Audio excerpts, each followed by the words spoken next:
Today I'm going to be talking about Norah of Billabong, which was published in 1913. It's the third in the Billabong series and has a lot going on in it. Alright, so it opens at a Melbourne's girls' school, which is it's the closing day, and Norah has spent the year there being educated. It's the first time she's been away from home. The Lintons arrive and applaud because she plays the piano beautifully, although she's not very academic.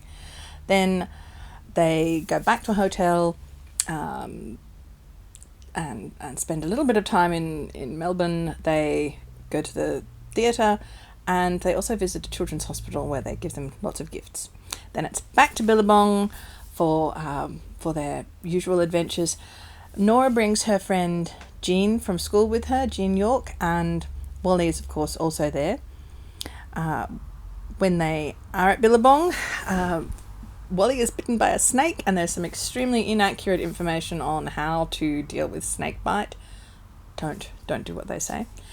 And then there's an incident of arson by an aggrieved ex-employee, almost the only aggrieved ex-employee in the entire series. And Billabong is burnt down, but Norah manages to rescue some horses who are trapped. And they decide that while Billabong's being rebuilt, they're going to go up to some wild country nearby, Ben Athol. And while they're there, they meet a family who have lost their daughter in the bush, and they encounter some Aboriginal people, and they find the missing child. So quite a lot happens. Rescue time. Who is rescued? Obviously they bring toys and pleasure to the poor children in the hospital. They also buy out the entire stock of a crippled balloon seller, who's very happy about that. Jean and Wally are given a place to go for the holidays when they don't have one, and Wally's snake bite is treated by Jim. Not in line with best practice. Today, I would strongly advise you to not follow what they do in Norah of Billabong, which is to cut the wound and suck the venom, but instead to have a look at the Red Cross, which is all about immobilising and taking a sample so it can be identified at the hospital. I actually wonder what it is that other people in other countries do when they do their Red Cross training, because I've got to say about a quarter of the Red Cross first aid training that I did was dedicated to what do you do if you get bitten by a venomous spider, snake, stonefish, whatever. And it's always the same, like, don't run about, sit quietly, don't panic, immobilise it, don't try to kill the animal. So, which they also do. So also don't try to kill the snake. Because you're likely to get bitten yourself. So just basically don't do what they do, even though within the context of the book it is a rescue. Also, when the stable is burning down, Norah very nobly runs in and rescues 3 horses from the stable that's literally collapsing around her. And when they go up to the wild country, Norah, Jean and Wally find and rescue the lost child. So lots of adventures.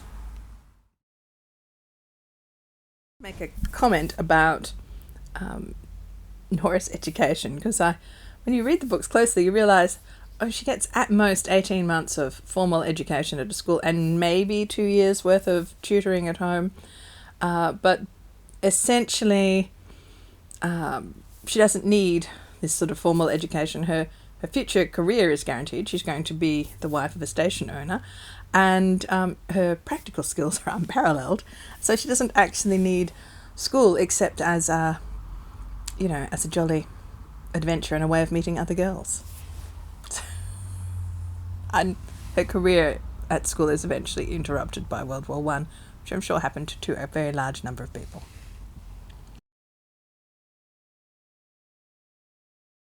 Consider this act of arson that is inflicted on Billabong, where it's partially burnt down. It's by Harvey, who's a pathetic worm-like mean creature. He he's fired because he's not doing a good enough job, and then he threatens Mr. Linton and calls him a squatter, which is not what he's normally called. And he talks wildly of, giving the Lintons a bad name in Melbourne so that no one will want to come and work with them, which they just, know is not true, because people love working at Billabong. This is a little line from Wings Over Billabong, where Murty is talking about the shearers, and he says they're full of wild talk of labour and capital, great sounding things to talk about. Them's the lads as want to do no labour and own all the capital. And the context of this is there was actually a very strong union movement in Australia by about 1914, really high union membership, and wildcat industrial actions, like strikes, had led to the federal government, the national government, introducing the registration of unions and compulsory arbitration in disputes in 1904. So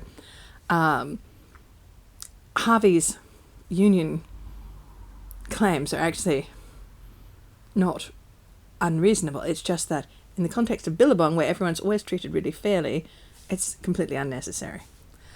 All right, so, because you can, when you're reading the books, always be confident that the Lintons are right.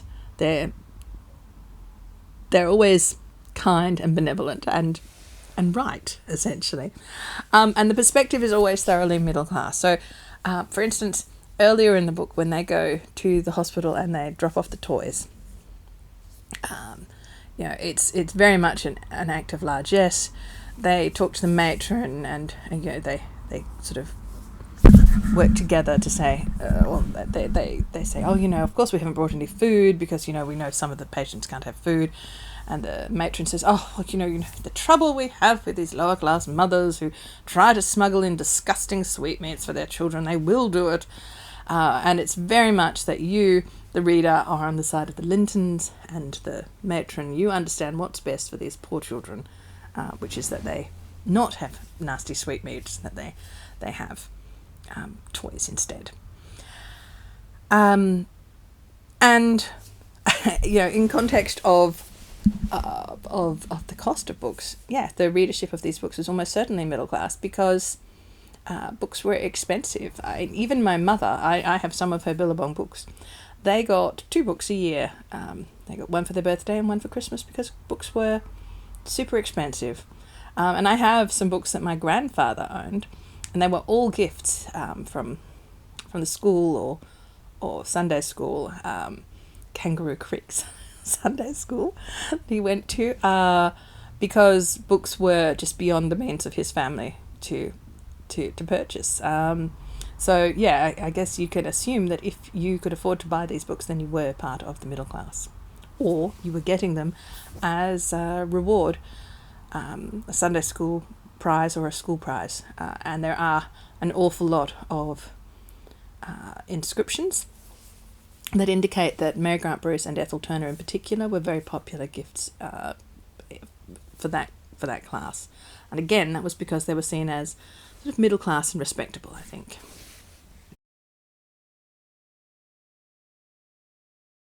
Okay, when they go up to the mountains, they encounter a family called the Archdales, who've lost their daughter Babs in the bush, their 3-year-old daughter. And there's a really moving description of Mrs. Archdale's grief. And the child lost in the bush is an iconically Australian story. In 1887, Banjo Paterson wrote a tragic poem called Lost. I'll read you some lines. The old man walked to the slip rail and peered up to the darkening track and looked and longed for the rider who would never more come back. The rider was a boy who'd fallen off his horse and was never found, for the rangers held him precious and guarded their treasure well, which is based on a true story. And when you think of the art, there's the iconic Heidelberg School, Frederick McCubbin's melancholy Loss, which depicts a little girl lost in the bush. That was painted in 1886, and that's also based on a true story, though I think that child did survive. It's still always in the news. People are still constantly getting lost in the bush. But this is not a straightforward tale of finding a lost child. It is bizarrely an exact reversal of the stolen generation, because little Babs Archdale has been found by an Aboriginal woman called Lucy, she was found in the bush, and she has kept her. So the Aboriginal woman has the white child, and then when Wally and Norah and Jean see them, they recognise instinctively that Babs doesn't belong with Lucy. Wally notices that she has an unusually high instep, which I don't know, is just so weirdly specific and apparently racist in a way that I don't even understand. So they chase down Lucy, they find Babs, and then they get the background story from Billy, because Lucy's married to one of his cousins, and says all of her children have died, and she found this child and she kept him.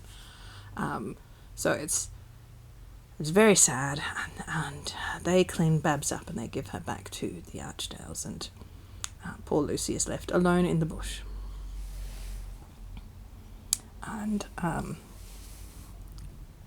and the context of this stolen generation, which was the most horrific policy that you can imagine.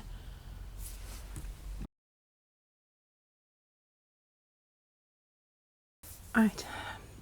The context of this story is the stolen generation, which is unbelievably cruel and tragic process where Aboriginal children were just taken away from their families. They assumed that they'd do better. They were decultured, not allowed to speak their own language, see their families. Their families were often told that they were dead, or the children were told that they'd been given away. Their records were deliberately not kept so that they couldn't be reunited. And that was the official government policy from about 1910 to 1970. And in 1913, Bruce has written this story which somehow manages to flip this and have a black woman taking a white child, which I find really, really baffling. And the official government estimates are that in some regions, somewhere between 1 in 3 and 1 in 10 children were taken over generations. I mean, obviously it was... Sorry, I can't even think about it without wanting to cry. Just the thought of people just coming and taking your children away, and there's just nothing you can do about it. It's absolutely horrific. Sorry. I'll try to go back to the text.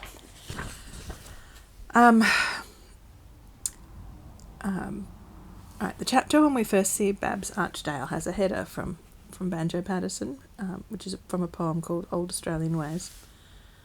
And it says, he reached at last, oh lucky elf, the town of come and help yourself in rough and ready land. Right, so he, the lucky elf, is Clancy, from Clancy of the Overflow. And he basically has reached the land of come and help yourself, which is like Australia, because you can come and take the land because the Aboriginal people are there and they don't count. So you can just come and take it. So literally, Bruce has put that header on the chapter, which is about the white child being taken by a black woman and then reunited with her own family, because she's endorsing this idea that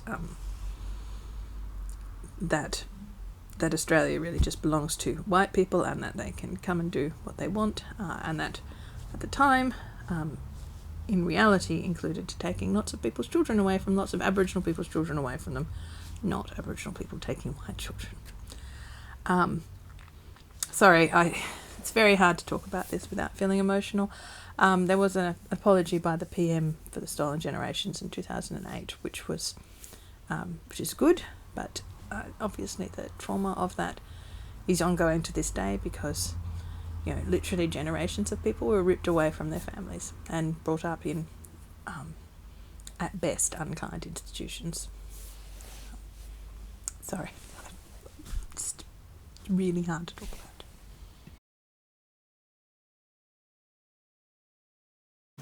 Now, having said all that, you might think, what is there in this novel that's good? But there is much that is good. I just want to read you one of the descriptions of the wild areas up in the hills.